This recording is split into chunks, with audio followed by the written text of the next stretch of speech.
Hey guys, what's up? So, the lesson for today is quantitative revolution and locational analysis in geography. So, this is a part of the lecture series on perspectives in human geography presented by the book Binger. So, let us start with the idea of positivism.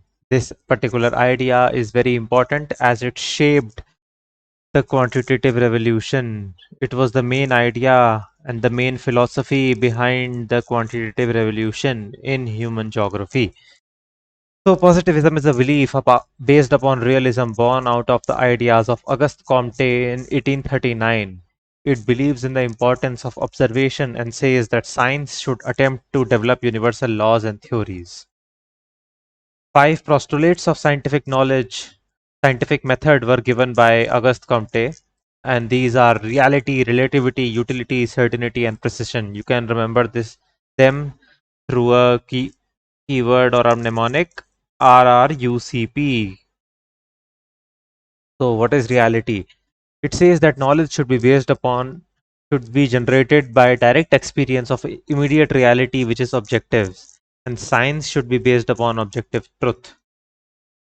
Relativity. It says that scientific progress is relative and scientific progress is paralleled by social progress. For example, what we may be calling scientific progress for a society in the preconditions to take off stage may not be the case for a society in the age of high mass consumption. So these highlighted keywords, preconditions to take off stage and age of high mass consumption. Those of you who have read models in human geography must be knowing that this is how a society grows as per Rostov. Rostov gave his model that how the society passes through different stages of development. Those who have not studied it can refer to it on the internet, or we will be making a video on this particular course also at a later time. So utility. Scientific knowledge must be practically useful to the society. Certainty. We must be able to repeat all the results again and again. For example, gravity works in the same way, irrespective of the location, whether you are in Mumbai or you are in Delhi or you are anywhere in the ocean. You experience the same gravity. I'm not talking about the slight changes that occur at the poles and at the equator, but otherwise, gravity works the same everywhere. Precision. It says that scientific method lies in the construction of theories which are precisely defined and empirically tested. So this idea of Auguste Comte was popularized by a group of academicians who met in Vienna in 1930s. They were known as the Vienna Circle since they met in Vienna. So they modified this idea to develop the stricter version of positivism, that is logical positivism. So it was based upon three postulates. These are scientism, that is positive method is the only method of obtaining knowledge and all other methods are irrelevant for the development of sciences. So try to see the extremism involved here. Scientific reliability, meaning that empirical methods provide rational solution to all problems. Fine. Then value freedom. Scientific judgments are independent of moral and political constraints. So this particular philosophy of positivism paved the way for quantitative revolution in human geography, and particularly the idea of logical positivism, which was developed in 1930s, led to the quantitative revolution after World War II. So period in 1950s and 60s was a monoparadigmatic stage in geography and quantitative revolution was the main paradigm. So a question can come that quantitative revolution brought about a paradigm change in geography. So for this particular question, just remember the points of the lecture I told you, points in the lecture that I told you about paradigms. That what all are the particular traits of a paradigm. So I told that paradigm presents a new approach. It has the presence of exemplars and new methods may be adopted. So just keep a broader framework of these points and write about how was quantitative revolution bringing a change in all of these. For example, approach changed to nomothetic law-making approach from ideographic approach. Then in the case of exemplars, Schaeffer was an exemplar who criticized areal differentiation in his paper Exceptionalism in Geography and said that it was acting as a hindrance in the development of science of geography. His ideas and ideas within the logical positive movement ushered the quantitative revolution. There are several other exemplars like Berry and Shorley and some other names of whom we will be dealing in the lesson. So you can also include them here, like the professors in the Iowa University, Washington University, Hagerstrand. So we will be dealing with these names in the lecture as we move forward. Then in the methods adopted, mathematical and statistical methods like fieldwork, mapping, use of geometrical techniques like in locational analysis were used, unlike the choreographical and regional studies and the choreographical approach and the descriptive approach that we used to follow before the quantitative revolution. Then there was a synthesis seen between physical and human geography through the development of general systems theory by Berry and Shorley. Then space came to be identified with location rather than landscape. So I have already talked about this, the concept of landscape, location, place and space in brief. Obviously, I will be making a detailed video on that too. What is the difference between all these concepts? And development of general geography was encouraged and regional geography was ignored. Why was this so? The simple reason is quantitative revolution focused on making laws, models, and theories which are applicable everywhere. So, regional geography will not help. General geography will help them in making such universal laws and theories. So, what are the factors responsible for the rise of quantitative revolution? Number one, the social environment. So, this is a framework of social, academic, and geographic environment. This particular framework and this diagram also you can use in the examination. So, in the social environment, geography was unable to contribute significantly in the war efforts, except some contribution by cartography and geomorphology. So, its relevance was questioned that whether this geography based upon areal differentiation, chorography, chorology, whether it's useful. Then, in the academic environment, the idea of logical positivism was very prevalent since the 1930s. So, it was also influencing development in various disciplines, and geography could not be left untouched. Then the geographical environment.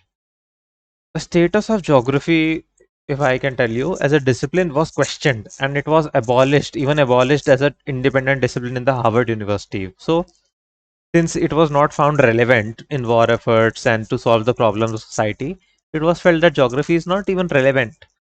Then it was abolished as a discipline. There was no funding. So now to show themselves as relevant, geographers used the prevalent idea of logical positivism to show that geography was a scientific discipline because this particular idea was dominating the academic space, idea of logical positivism. So these all led to the rise of quantitative revolution, starting with the paper given by Schaeffer in which he criticized the areal differentiation of Hartshorne. So how did the development of QR took place? So diffusion of information theory has been given by Hagerstrand, and this particular theory says that any idea diffuses in time and space using the following through the following curves. For example, the rate of diffusion of information is initially very slow. Then it starts to increase. Then it increases to very fast. Then again the rate decreases, and finally it's very low. And the total amount of people that have adopted the information or the area to which the information has spread increases slowly, but then in the this particular phase, second and third phase, it increases very fast and then followed by very slow increase in the last phase. So the persons who adopt the idea at the first stage are known as pioneers. In the second stage, they are known as early adopters. Then comes the stage of late adopters, and finally there are laggards. And some minute percentage of people are there who never adopt the idea. So it is never exactly 100%, it's 99.99%. Any information as per Hagerstrand. So this particular idea of diffusion of information developed by Hagerstrand can be used to explain the development of QR. So let us start. In from 1950 to 1963, there was beginning of QR and there were presence of several pioneer scholars. So it is the first phase. Fine. This is the this particular phase is this particular period. Then, for example, pioneer scholars like C.D. Harris, E. L. Ullman developed the multiple nuclei theory to describe the morphology of cities. You will read about this theory in the settlement geography also. Then Cox, Peter Haggett, and McCarthy developed locational analysis. William Bunge of Washington University developed models in transportation and urban geography in his book called Theoretical Geography. Then Hagerstrand developed the theory of diffusion of information. We just talked about it earlier. Then Berry and Shorley developed the general system theory. So these are the pioneer scholars of quantitative revolution. Then came the maturing phase. So maturing phase was from 1963 to 1972. So this is the maturing phase as per Hagerstrand model if you try to correlate. Then in this particular period, QR spread very fast in the Anglo-American geography through seminars and conferences. So the rate of diffusion is very high in this period. Fine, as you can see. Then, however, several laggards were there, like Carl Sawyer of Berkeley School, British and French school geographers, where regional geography was highly developed. They also remained unaffected by quantitative revolution. And they favored the regional approach in geography. Okay. And then after 1972 was the final phase of QR.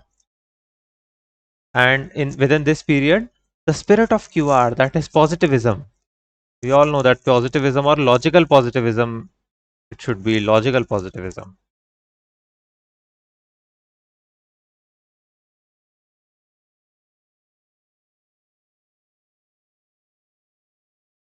Logical positivism survived in the behavioral approach after 1972. So that is all about quantitative revolution, basic. And I already told that quantitative revolution had an important method of locational analysis. So let us talk about locational analysis now. So locational analysis is a method in quantitative revolution and uses geometrical techniques to formulate models and theories. It is based upon positivism and focuses upon spatial arrangement and flow patterns. And this is a very important keyword, spatial arrangement and flow patterns. And using geometrical techniques to formulate models and theories. Then the fundamental unit of study on which it is based is distance. That is, it always uses distance as a measuring unit to develop such theories. So various types of theories have been developed in locational analysis like regional location theory. They explain the land use pattern of a region. For example, center place theory by Christoller. Then there are functional locational theories which explain the location of a particular function. For example, the Weber's industrial location theory. They explain the location of industries. Then behavioral locational theory. They explain behavioral pattern. For example, Huff's model of understanding this urban sphere of influence. Hagerstrand information model of migration. So this is different from the diffusion of information theory. Then there were other individual attempts like Hagerstrand's diffusion of information theory. So all these are a part of locational analysis. Why this diffusion of information theory is also locational analysis, you must be confused. So this is because Hagerstrand, apart from telling that how information diffuses in time, like I told you in the previous slide, he also tells that how the information diffuses in space. For example, time, you must be knowing that this is the curve. But similarly, at the stage of pioneers, the information is very slowly diffusing. Then during the adaptation stage, it is diffusing to many other places. Then finally, at the end of stage 3, that is the stage in which laggards are there, it has diffused to cover all the space. And so the location to where it is diffused and the important locations in the space, they are given by Hagerstrand's diffusion of information theory. So another very important geographer in locational analysis is Cox. He said that traditional society was rural with less mobility. Correct. Then he says, hence traditional geography focused upon the study of human environment relationship. And modern society is characterized by functional specialization and increased mobility. Thus, the focal point of study should be interaction among the places and the flow patterns, which is achieved by locational analysis. So, this can be very easily understood. Like in the earlier times, in the rural society, rural society, there was agrarian and there was very less mobility. The village was self-sustained. Everybody knows. So, as the society grew, and there was functional specialization. So, what does this functional specialization mean? It means that some cities will be steel, some cities will have steel industry, some will have coal industry, some will have automobile, some will have services. So they will specialize in services, for example. So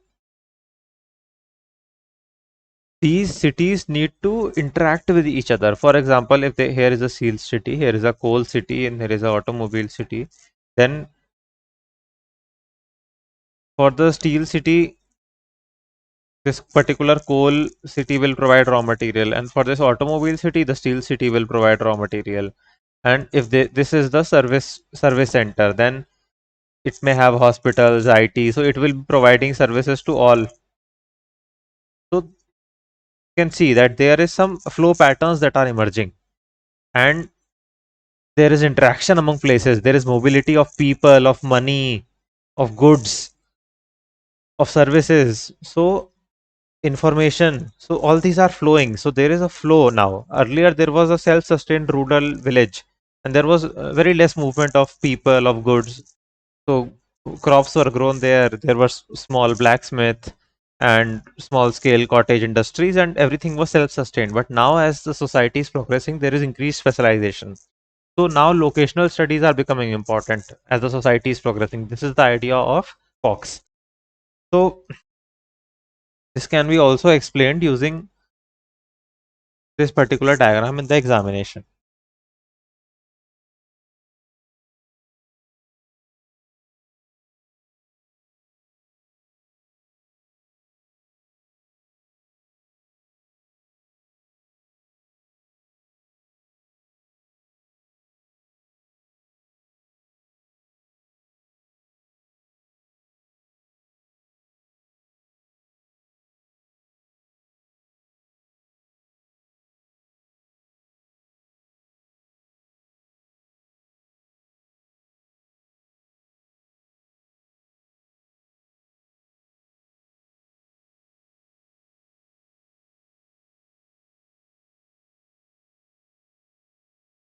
So this diagram resembles the diagram of this hexagonal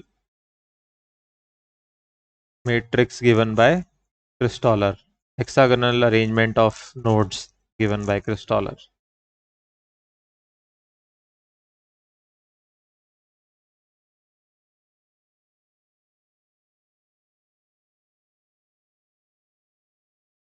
So now, as the interaction between the nodes is increasing, so earlier all these are at the same level of hierarchy. So as the interaction between the nodes are increasing, some particular nodes can increase in stature. For example, this is serving as the central node for this particular region. Fine. So it can increase in stature and it can serve a higher functionality. For example, if all these smaller nodes have manufacturing units, then this particular node may also have tertiary services, this central node. So it can achieve a higher hierarchy. So we see that a central place hierarchy may start to emerge as interactions formalize and increase in the society. So you will understand this more clearly in the following six components of locational analysis, which were given by Peter Hackett. So he says that the following are the six components of locational analysis. That is interaction. Number one, interaction. Interaction means interdependence upon among locations based upon specialization. So all these nodes are interdependent upon each other. Fine. Due to specialization which has emerged in the society, some nodes are specializing in some industry, others are specializing in other industries. So that ways. Then network. Network means the formal arrangement that signifies this interdependence and includes routes like roadways and railways. So for example, this yellow parts may depict the roadways and there may be also railways which can be depicted by this green line. Fine. So these are the paths that and routes that are strengthening this interdependence. Then is the nodes. Node means where two networks cross each other. For example, if this is a roadway and let us assume this is a straight roadway that is connecting. Then there is another.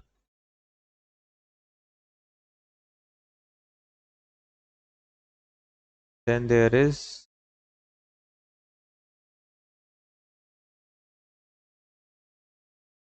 another roadway. Fine. So the particular point at which they are connecting, this becomes the node where networks are crossing each other. And hierarchy means the ranking of nodes. I already told you. For example, this particular node has grown in the hierarchy to serve a higher specialized functions. So a hierarchy seems to emerge. Then surface, this whole area served by the nodes is the surface. And diffusion means the change in locational pattern over time. For example, this pattern may change over time. So here there is an inclusion of time element also. So further explaining it, I'll just give an example. For example, a new railroad comes and a railroad comes like this. So there will be some important hubs and nodes located on this particular railroad due to faster and easier transportation. So this may change how the hierarchy is looking at this moment. So that's the concept of diffusion. So that was the concept of quantitative revolution. And now it was heavily criticized. We all know that in the late 60s it was criticized, and from 1972 onward it was replaced by humanistic approaches, behavioralistic approaches, and the radical environmental and welfare approaches. So what was the criticism? So humanist geographers criticized QR for dehumanizing geography. They said that the philosophy of positivism used by QR is the only one method of looking at phenomena, and other methods like existentialism and phenomenology are equally important. So these terms, existentialism and phenomenology, I will explain them to you in detail in the course on human approaches. So in short, I can explain that there are some philosophical methods and humanistic geographers use them to recreate the ideas of others, to understand the phenomena as seen by people. So that is the role of these methods. And Behavioralists said that the development of models through deductive methodology in QR was very slow, and the models were inaccurate due to the neglect of normative aspects of humans. So, what are normative aspects? They are the aspects like feelings, imagination, and prejudices we have. So, these particular thoughts of humans are ignored in quantitative revolution. So, that's what behavioralists said, that these also must be included in the models while formulating models and theories. Also, they suggested using inductive methodology instead of deductive methodology. So, and why they are calling it inductive methodology? Because now they will be using some surveys, interviews of people to find the general trend of how the behavior of people is in a particular area. For example, some in an area, people will analyze information basically to find whether people like to go to place X or place Y for hospital services or etc. So they are collecting data first. So that is an inductive approach. And QR was focusing only upon an economic rational human being. So also shortcoming of QR led to the birth of social relevance movement, which included the radical environmental and welfare approach in the late 1960s. So obviously these all approaches will also criticize QR. So that's how you remember that, okay, after QR, what next came? So obviously they must have criticized QR and become more important than it. So that's how you will write the criticism of QR. So radical geographers like Harvey criticized QR for justifying inequalities by making models and theories. Example, QR will say that a capitalist is an economic rational human being and he will make an industry at this particular location. But for example, this location has forest, so capitalists could have chosen this particular location also if this location does not have forest and it's located nearby. But because he's an economic rational human being and this may offer the least cost, this may offer the least cost, so he will choose this irrespective of the damage to environment, and he will exploit all his workers. So he said that QR is basically leading to justification of this rising inequality in the society. Then environmentalists said that QR was based upon economic determinism and this approach was responsible for the degradation of environment. So this you can also see, if there here was a forest, then he would have located the industry to here, but he's not doing so because he's an economic rational human being and this is the least cost area location. Then welfare geographers criticized QR for neglecting the variability among different regions and different challenges faced by them. And it proposed the use of more relevant criteria to identify the cause of problems so that the planners can be made aware of the same. So, welfare geographers are also criticizing QR, but in a very, I will say, a very subtle manner as compared to radical geographers. Radical geographers want to overthrow the system of capitalism and want to establish equality and mm, equality. So, and communism, you can say. So, but welfare geographers don't want an overthrow of capitalism. They just want to reform it. They feel that the planners are not aware of the problems. So they say that we should identify more relevant criteria so that we will be able to properly identify regions into backward region or a well developed region. For example, if this particular region is having low per capita income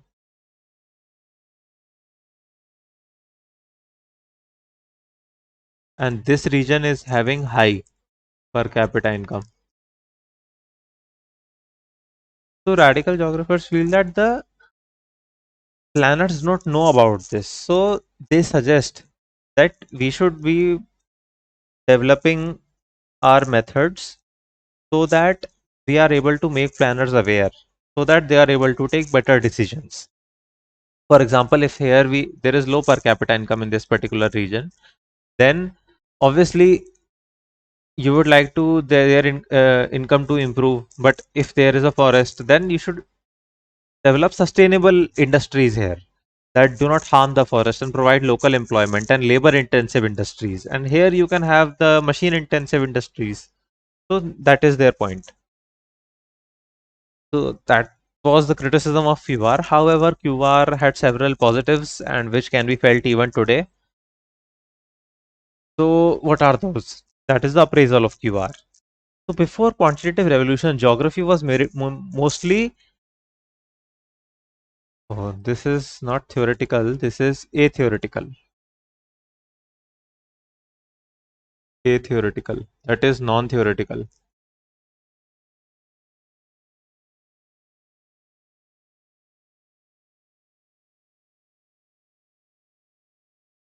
And QR enriched the discipline of geography by the development of models and theories which are still an essential part of geography. So it made geography theoretical. Then study of spatial arrangement and flow patterns help in urban planning today. And these methods have helped to save the status of geography by making it more scientific.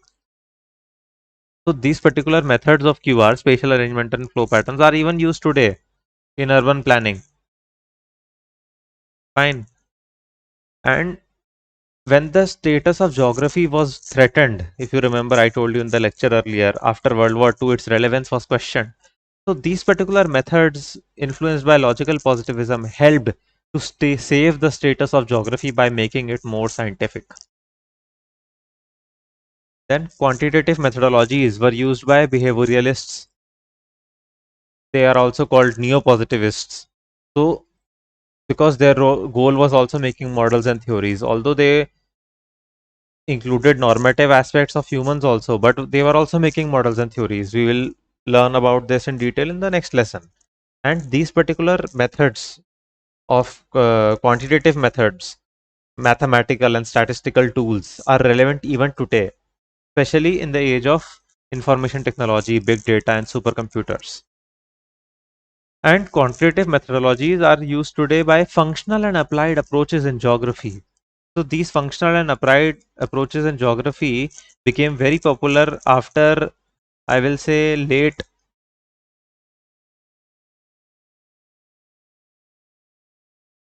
1990s.